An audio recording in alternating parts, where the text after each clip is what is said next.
Ular piton bukan ular berbisa, tapi belitanya mampu meremukkan tulang. Walaupun tidak berbisa, aku harus tetap waspada. Gigitan ular piton susah dilepaskan karena rahangnya yang kuat. Aku menggunakan ranting untuk mengalihkan perhatian ular piton. Ranting juga memudahkan menangkap bagian belakang kepalanya.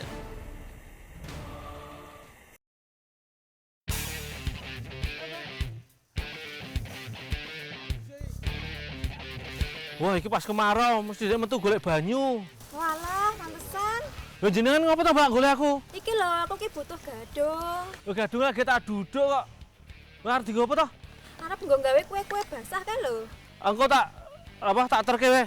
Wis teh tinggal tak ngecul kulos iki.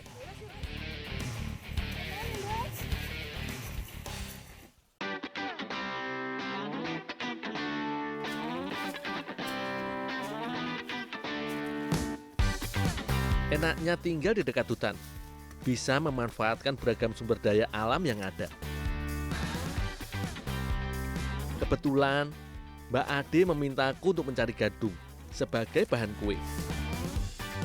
Nah, aku tinggal mencarinya ke hutan. Tanaman gadung memang tumbuh subur di daerah tropis seperti negara kita.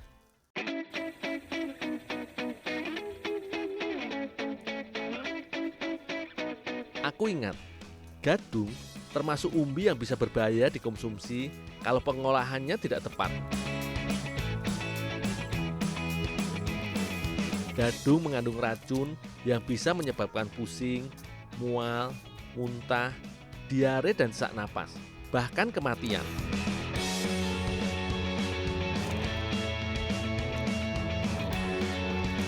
Biasanya, para petani memanfaatkan gadung untuk insektisida alami.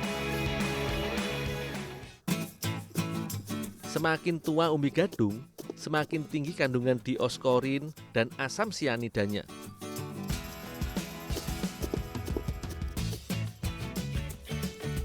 Nah, untuk menghilangkan racunnya, aku menggunakan abu.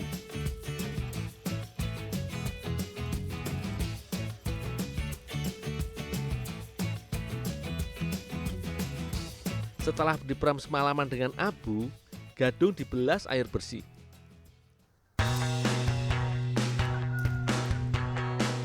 Kalau sudah, dikeringkan.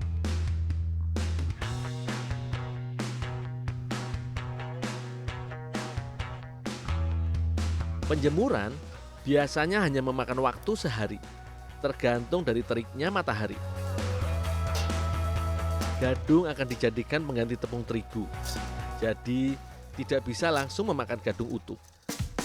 Aku harus menjadikan gadung menjadi tepung. Mudah saja kok caranya.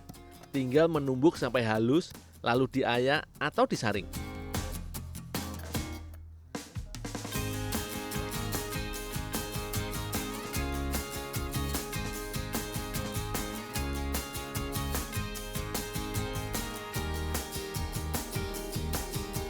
Ternyata Mbak Adel dan Mbak Tika akan mengolah gadung menjadi kue Putri Ayu. Sepertinya menarik. Biasanya aku hanya makan gadung yang dijadikan keripik saja.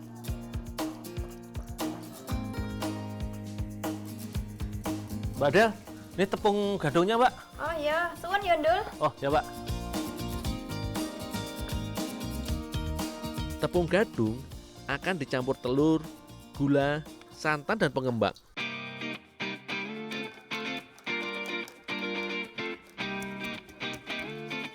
Mbak Tika menambahkan perasan daun suji untuk pewarnanya, supaya lebih menarik.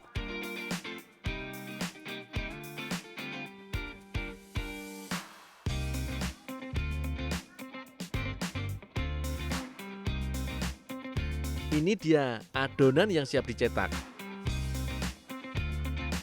Cetakan sudah dioles minyak kelapa supaya mudah mengeluarkan saat matang.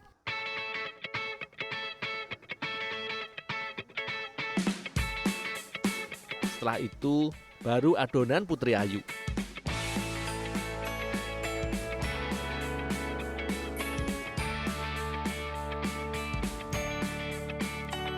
Adonan dikukus selama kurang lebih 30 menit.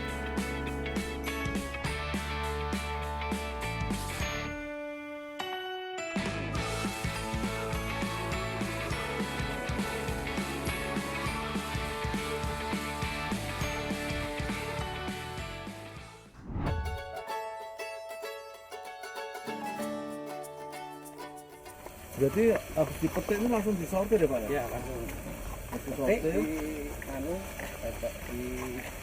Hari ini, aku dan Mbak Eni membantu Pak Ahmad memanen salak pondok. Salak jenis ini rasanya manis sejak buah masih muda.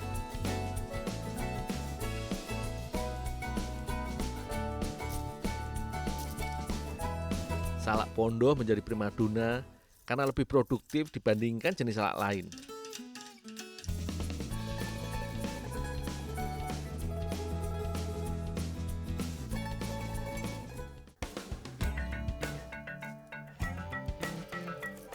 Beberapa buahnya harus dipangkas dari tandan agar buah lainnya dapat berkembang dan tidak saling berdesakan.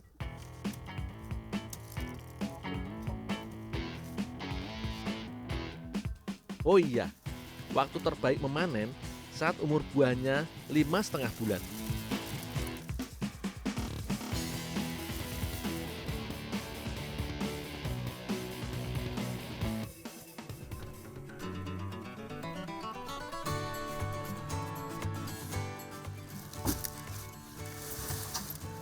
Dul yo Pak yo Dul yo. Wah, ini buat saya Pak. Oh ayo. Kabeh kuwi. Oh, ya matur nuwun Yo, Pak. nah yo Dul. ya, Pak, Yo, yo, hati-hati yo. Sebelum pulang, Mbak Eni sempat bilang akan membuat kejutan kuliner gudeg. Jadi penasaran, gudeg seperti apa kira-kira ya yang dimaksud Mbak Eni? Bumbu gudeg dibuat dari merica, ketumbar, garam, bawang putih, bawang merah, kemiri, kunyit dan jahe. Semuanya akan dihaluskan.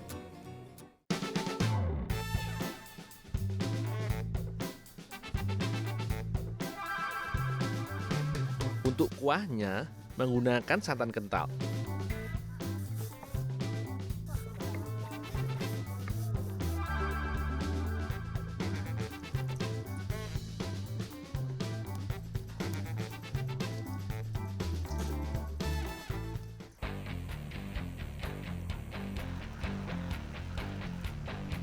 Mbak ini, Ya, lu kasih salad sama Bapak. wah kebetulan Dul. Ini baru bikin bumbu gudeg nih. Loh, emang enak salad di gudeg? Wah enak Dul. Yaudah sana dikupas dulu aja salaknya. Oh, ya Pak ini.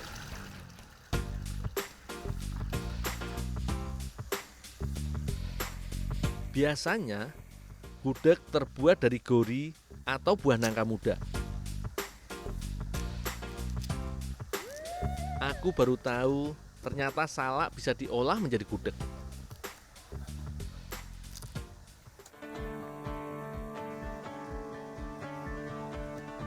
Gudeg nangka biasanya dimasak bersama biji-bijinya. Itu karena biji nangka agak lunak dan masih bisa dimakan.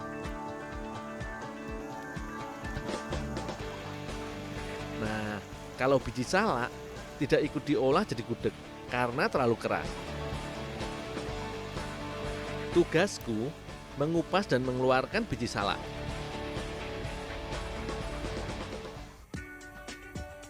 Biasanya, gudeg masih dimasak dengan alat-alat tradisional seperti gerabah. Santan dan bumbu-bumbu dimasak dulu sampai mendidih.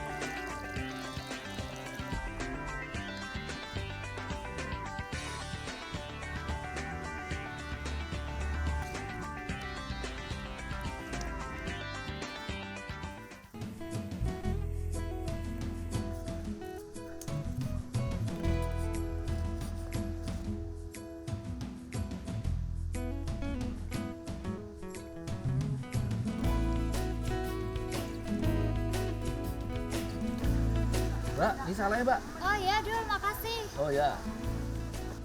Daging buah salak mudah hancur. Jadi cukup sebentar saja merebusnya.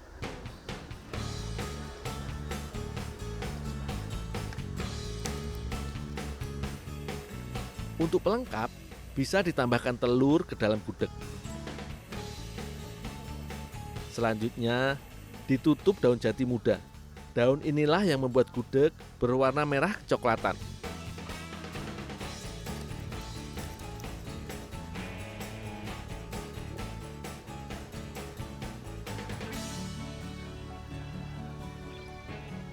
Rasa gudeg salak tidak kalah dengan gudeg nangka muda. Tekstur daging salak juga terasa lebih lembut dibandingkan nangka muda. Ternyata bukan rasanya saja yang enak. Salak juga bisa dimanfaatkan jadi obat alami diare. Kandungan beta karotennya baik untuk nutrisi mata. Salak juga mengandung vitamin C tinggi yang bagus untuk kekebalan tubuh kita.